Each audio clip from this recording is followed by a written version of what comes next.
Hello all. ఈరోజు morning అయితే friend ఇంకా లేచాడండి. నైట్ కొత్త ప్లేస్ కదా ఎట్లా పడుకుంటాడో అనుకున్నాను, బట్ బాగానే పడుకున్నాడు. అప్పుడప్పుడు లేచాడు, మిల్క్ తాగి పడుకున్నాడు. ఇంకా మార్నింగ్ వచ్చేసరికి ఈ రోజు మా స్పెషల్స్ వచ్చేసి రొయ్యలు ఇగురండి. మా డాడీ రొయ్యలు అయితే తెచ్చేసాడు మార్నింగే. వాటిని అయితే క్లీన్ చేసేసాను, నేనే క్లీన్ చేసేసి ఉప్పు పసుపు పెట్టి ఫ్రిడ్జ్ లో మ్యారినేట్ చేశాను అన్నట్టు. మమ్మీ ఇంకా దోసపిండి ఉంది, సరే అని నేను దోశలు వేసుకుంటానంటే వేసుకోమంది. సరే అని ఇక్కడ దోశలు వేస్తున్నానండి పల్చగా. నాకు దోశలు పల్చగా ఉంటే చాలా ఇష్టం అనమాట. క్రంచీగా క్రిస్పీగా బాగుంటుంది. బట్ కొంతమందికి కొద్దిగా మెత్తగా స్పాంజిల్లా ఉంటే నచ్చుతుంది. మరి మీకు ఎట్లాంటి దోశలు ఇష్టమో చెప్పేయండి కమెంట్ సెక్షన్ లో. ఇక్కడ వచ్చేసరికి అవి నా గోల్డ్ బ్యాంగిల్స్ అండి. అవి వచ్చేసరికి 4 బ్యాంగిల్స్ అనమాట.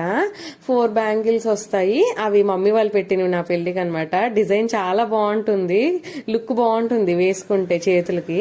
ఇక్కడ వచ్చేసరికి రొయ్యలు అయితే తాలింపు పెట్టానండి నేనే. ఇంకా ఉల్లిపాయలు వేసి తాలింపు పెట్టి టమాటోస్ వేస్తున్నాను అనమాట, ఎగురులా చేద్దామని. రొయ్యలు ఎప్పుడైనా ఆ నీచు వాటర్ ఉంటుంది కదా, ఆ వాటర్ అంతా పోవాలండి రొయ్యలు వేసాక. చూడండి, ఆ వాటర్ అంతా ఎవాపరేట్ అయ్యేంత వరకు బాగా వేపేయాలన్నమాట.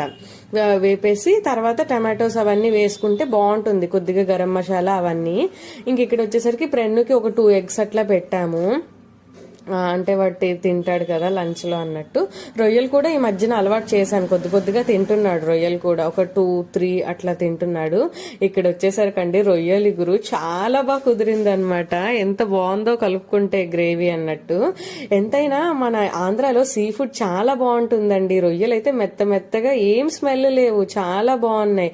నాకు తెలంగాణలో సీ ఫుడ్ పెద్దగా నచ్చదు, బాగోవు. ఆంధ్రాలో బాగుంటున్నాయి. అంతే ఈ వీడియో.